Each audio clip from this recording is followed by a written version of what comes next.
Breaking now on WLWT News 5 at noon. A local high school locked down and then dismissed after an apparent false threat, leading the way with reaction from parents and students.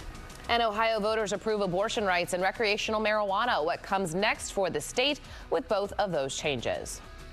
Near record highs today and a big drop tomorrow. My hour-by-hour outlook for late-night rain and the return of a November chill.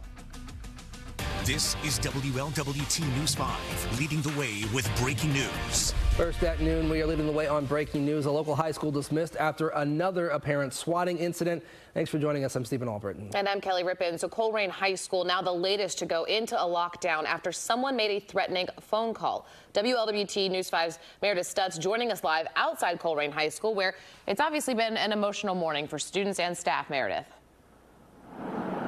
Yes, students, staff, and their parents, good afternoon to you both. So it certainly was a morning full of chaos and concern after Colerain High School behind me here went into full lockdown and what ended up being an apparent swatting call. So this all started about 8:45 this morning, Kelly and Stephen. We're told by Colerain police that actually the call came into Cheviot police for an active shooter at Colerain High School. Colerain police then responded and the school went into full lockdown. Colerain police did what they could. They said to clear the building, and they did not find any threat. Colerain police already had SRO presence on campus, but we're told other patrol officers showed up and other Colerain SROs showed up for backup as well. Now, in a statement around 9:45, Colerain High School posted it believed the incident to be a swatting call and all students and staff were safe.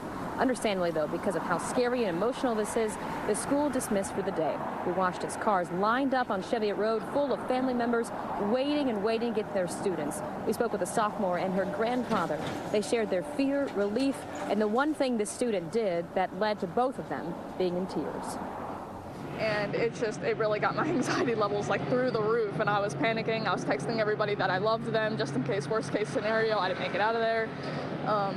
Probably one of the most terrifying experiences in my whole life, not gonna lie.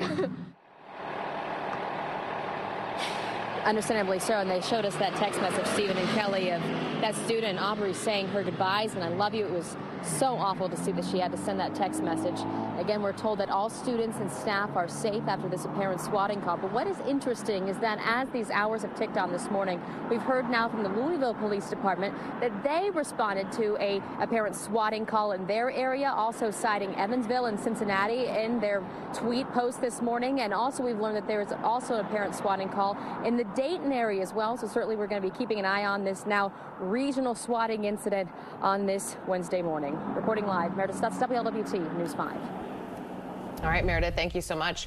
Obviously, you have to talk about this forecast. It is November. Yes, but what it feels like is definitely not November. So enjoy it while it lasts, Randy. We're waiting on the other shoe to drop on it, but we have another full afternoon of this. You've got the afternoon to enjoy. This time tomorrow, it's a different story. Okay. So just so you know, if you're looking at an app on the phone and it says tomorrow 68, you're like, all right, well, it's basically 68 degrees outside right now.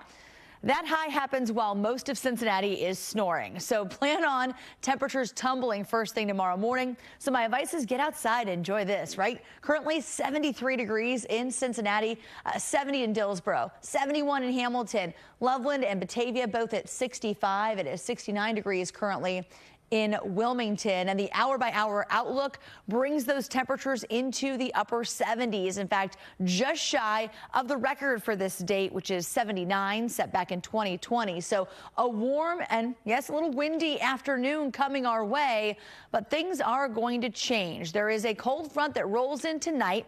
It brings us some rain and temperatures that fall off into the 50s. I'm going to go hour by hour throughout Futurecast so you can see about a 15-degree drop over the course of 3 or 4 hours while you're getting ready for the day tomorrow morning.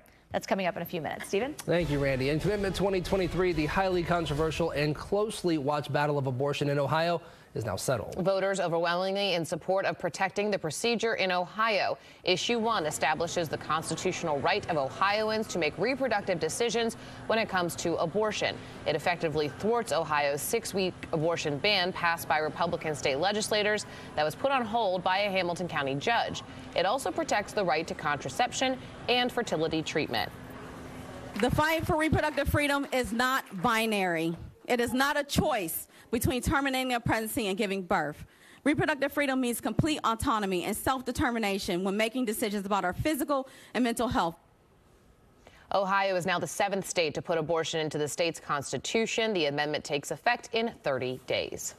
Recreational marijuana will also be legal for Ohioans over the age of 21 starting next month. Voters' passage of Issue 2 makes Ohio the 24th state to legalize recreational marijuana use. Yes, but we still have some time before things really get rolling. It'll take longer for the dispensaries to actually start selling marijuana. The citizen-initiated law takes effect in 30 days. After that, regulators will spend 9 months setting up the new recreational pot program. The first sales at licensed dispensaries are expected to happen by the end of next year, 2024. State lawmakers could intervene and change the law, but advocates behind the amendment say they're optimistic it won't be challenged. I can't believe in 2023 we're actually talking about elected officials not respecting the will of the voters and not respecting the outcome of an election. So I think that every single voter in Ohio has a right to expect that elected officials will implement and respect the will of voters. Ohio's recreational marijuana program will operate alongside the existing medical marijuana program. All right, let's go south to Kentucky. Andy Beshear reelected to a second term. The Democrat edging out Republican Attorney General Daniel Cameron. WLWT News 5 was at Beshear's watch party in Louisville when he made his acceptance speech. It's amazing that we're here because we have been through a lot together. Devastating tornadoes in the west, historic flooding in the east. And after each, I made a promise that I would help rebuild every home and every life. And thanks to the people of Kentucky, and thanks to this election, we're going to see that promise through.